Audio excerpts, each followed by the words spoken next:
Comparar frecuencias en medidas repetidas. En esta presentación vamos a revisar los criterios para seleccionar un procedimiento estadístico que han ido apareciendo hasta este momento. Criterio número 1. El nivel investigativo relacional plantea la relación de las variables de dos en dos y por eso se le conoce como el análisis estadístico bivariado. Criterio número 2. El objetivo estadístico comparar. Pero esta vez no vamos a comparar grupos, sino medidas del mismo grupo. No vamos a hacer comparaciones entre sujetos, sino comparaciones intrasujeto. Criterio número 3. El tipo de variable. Y la relación que vamos a presentar hoy es la relación entre dos variables categóricas. Criterio número 4. El tipo de estudio. Y hoy vamos a desarrollar un procedimiento para estudios longitudinales, aquel que se caracteriza por presentar medidas repetidas, aquel que se diferencia de los estudios transversales que presentan solamente una medida. Y hay varias terminologías asociadas a los estudios longitudinales que evidentemente tendrán que comparar los resultados de estas medidas. Habrá que presentar ese análisis estadístico como una comparación intragrupo. Y a las comparaciones transversales se les conoce como comparaciones entre grupos. También se les conoce como comparaciones entre sujetos, lo cual haría que las comparaciones longitudinales sean denominadas como intrasujeto. Y esto es una suerte de analogía del chi cuadrado de homogeneidad, pero para las medidas repetidas. Y en este caso habrán únicamente dos. Claro que sí, esta es la relación entre dos variables categóricas, una fija y la otra aleatoria. La variable fija corresponde a dos medidas sobre el mismo grupo y en cada medida evaluaremos una misma variable aleatoria. Esa es la característica del test de Magnemar. Hay que recordar también que para la presentación de las tablas de contingencia y especialmente aquella que tiene dos columnas y dos filas, conocida como tabla de 2 por 2, tabla tetranucleada o de 4 núcleos, existe una nomenclatura. El grupo 1 y el factor 1 en combinación nos dan el casillero A y nos dirigimos hacia la derecha B, hacia abajo en el mismo orden C y D, o también algunos lo denominan con los números 1, 2, 3 y 4. Este es un orden convencional. Todos o casi todos utilizan exactamente la misma nomenclatura. Las sumas, tanto hacia la derecha como hacia la parte inferior, corresponden a los marginales y también llevarán la misma nomenclatura. Cuando se trata del test de Magnemar, se va a evaluar una misma variable categórica dicotómica en dos ocasiones, una medida inicial, una medida final. Evidentemente, las categorías, los valores finales de medición son los mismos en las dos medidas y esto es el modelo con el total muestral fijo. Ahora sí, vamos a desarrollar nuestro procedimiento estadístico y para ello tenemos nuestra hoja de trabajo donde se encuentra ya el primer planteamiento y se ha evaluado los niveles de ansiedad antes y después del examen de admisión en un grupo de postulantes universitarios. Pregunta: ¿los niveles de ansiedad varían luego del examen de admisión?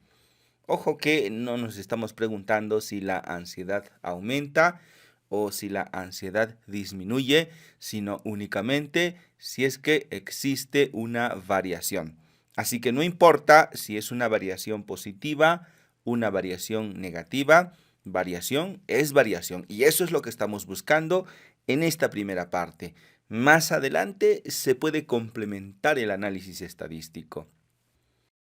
Tenemos una matriz de datos en el software estadístico SPSS, el cual contiene en total 100 registros, 100 filas, 100 casos, 100 postulantes a la universidad, en quienes se ha evaluado la ansiedad en forma dicotómica, con ansiedad, sin ansiedad, antes y después del examen de admisión.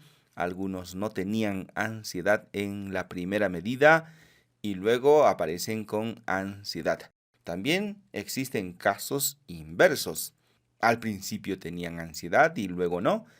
Algunos no han variado porque tenían ansiedad tanto al principio como al final y otros nunca tuvieron ansiedad ni en la medida inicial ni en la medida final. Y vamos a analizar si es que estas variaciones, aquellos que han cambiado, son en un número significativo. Nos vamos al menú Analizar, Estadísticos descriptivos, Tablas cruzadas o tablas de contingencia. Nos aparece un cuadro de diálogo, el nivel de ansiedad antes para las filas y el nivel de ansiedad después para las columnas. En estadísticos, vamos a solicitar el test de McNemar porque se trata de un estudio antes-después. Se trata de un estudio con dos medidas sobre la misma variable y esta variable es categórica dicotómica. Le damos en continuar y en casillas vamos a solicitar los porcentajes, pero en forma global, ni en filas ni en columnas, sino en forma total. Continuar y ahora sí le damos clic en aceptar. Ya tenemos los resultados y qué tal si llevamos todo esto a nuestra hoja de trabajo. Para la casilla número 1, ahora sí ya nos vamos a referir con propiedad, serían 20 las unidades y su porcentaje, pues 20% también porque se trata de 100 individuos. Y luego trasladamos el 11 para nuestra hoja de trabajo y así el resto. Ya lo tenemos completado, yo le puse una pausa a la grabación para llevar toda esta información a nuestra hoja de trabajo y ahora vamos a continuar con el ritual. El planteamiento de hipótesis. Ya sabes que primero siempre se escribe H1 y esta es la sospecha del investigador, que algunos lo traducen como pregunta de investigación. En este programa copiamos la pregunta y lo pegamos como H1 en forma afirmativa, porque la pregunta está preparada de tal forma que podamos hacer eso. Por eso la clave consiste en escribir una buena pregunta. Listo, yo ya lo pegué. Los niveles de ansiedad varían luego del examen de admisión. Y por supuesto, es posible que a ti se te presente una situación un poco distinta. Por eso vamos a generalizar la hipótesis H1 cuando de comparar medidas repetidas se trata y la variable aleatoria es categórica dicotómica. Existe variaciones de las frecuencias en las medidas realizadas y la hipótesis nula simplemente lleva la palabra no. Procedimiento estadístico, chi cuadrado de McNemar. Vamos a copiar la hipótesis H1 y la vamos a pegar como H sub 0, simplemente que ahora le agregamos la palabra no. Nivel de significancia 5%. Esto es un valor convencional, no necesariamente puede ser este valor. Algunos trabajan con un número distinto, como por ejemplo el 1%. En cifras decimales 0,05 y la prueba que vamos a desarrollar se denomina chi cuadrado de McNemar o simplemente test de McNemar. Valor de P ya lo hemos calculado. Vamos a la hoja de resultados y aquí lo tenemos. Doble clic para que aparezcan todas sus cifras decimales y si lo quieres expresar en porcentaje nada más, le corres la coma decimal en 2 posiciones y el resultado ya estaría en porcentaje. Vamos a escribir para el valor de P cómo se debería leer esto y ponemos con un error de, o si lo quieres más exacto, con una probabilidad de error de, y luego pegamos el valor de P y enseguida pegamos la hipótesis H1. Por eso se llama ritual, porque siempre es igual. Y si tú lo quieres expresar de una forma distinta, es porque tú tienes otro estilo literario, pero en el fondo siempre tendrá que decir lo mismo. Ahora, ¿qué te parece que 2% de error es muy poco error? Y decimos que es poco cuando está por debajo del alfa, que en este caso es 5%. Y esa es la regla, que cuando el p-valor está por debajo del alfa, H1. Y eso es lo que busca el investigador. Cuando p-valor está por encima de alfa, H0. Vamos a decidir entonces con cuál hipótesis nos quedamos. Nos quedamos con H1. Y ese es el resultado de nuestro ritual de la significancia estadística. En esta parte, algunas personas se deben estar preguntando dónde está el chi cuadrado de Magnemar, porque cuando hacemos el cálculo con el software estadístico SPSS, nada más nos da el p-valor y no nos da el valor del chi cuadrado de Magnemar. Y eso es muy fácil de calcular. El chi cuadrado de Magnemar es igual a b menos c al cuadrado. Todo esto sobre b más c. El resultado es un valor de chi cuadrado, es decir, que su distribución sigue una distribución de chi cuadrado. Entonces, ya sabemos que estas nomenclaturas son convencionales. En nuestra tabla de 2×2, la casilla B y la casilla C identifican a las variaciones, porque en la casilla B están los que antes tenían ansiedad y después no. Y en la casilla C están los que al principio no tenían ansiedad y al final sí que lo tienen. Por lo tanto, estas casillas identifican las variaciones. Esa es la clave de Magnemar. Busca saber si hay variación. Por eso se calcula a partir de estas 2 casillas. Lo calculamos. Vamos a hacerlo manualmente para la demostración únicamente. Esto no es necesario hacerlo. Voy a sacar mi poderosa calculadora científica y en la parte del numerador aparece la diferencia. 26 menos 11. Hagamos eso. 26 menos 11. Y eso es igual a 15. Si quieres, haces 11 menos 26 y te saldrá menos 15.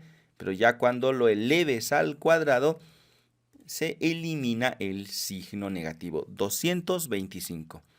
Y esto lo tenemos que dividir entre la suma de esas 2 mismas casillas. Entonces vamos a hacer exactamente eso. Entre la suma de 26 más 11, que serían 37. Y el resultado es 6,08. Y 6,08 es el resultado del chi cuadrado de Magnemar. Ahora ves que 6,8 está más allá del 3,84. Está en la zona que le corresponde a H1.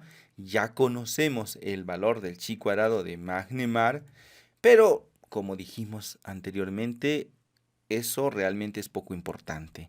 Lo importante aquí es la magnitud del p-valor, porque es a partir de ese valor que calculamos la probabilidad de equivocarnos al aceptar la hipótesis del investigador cuando ésta en realidad no es verdadera. Ese es el razonamiento que tenemos que hacer siempre, que nosotros lo hemos simplificado. Que si p-valor está por debajo del alfa, H1, que si está por encima, H0. Esa es la forma rápida, pero que al final significa exactamente lo mismo. Y ahora nos vamos a concentrar en el criterio número 4 para seleccionar un procedimiento estadístico, porque a lo largo del desarrollo de este programa es la primera vez que aparece.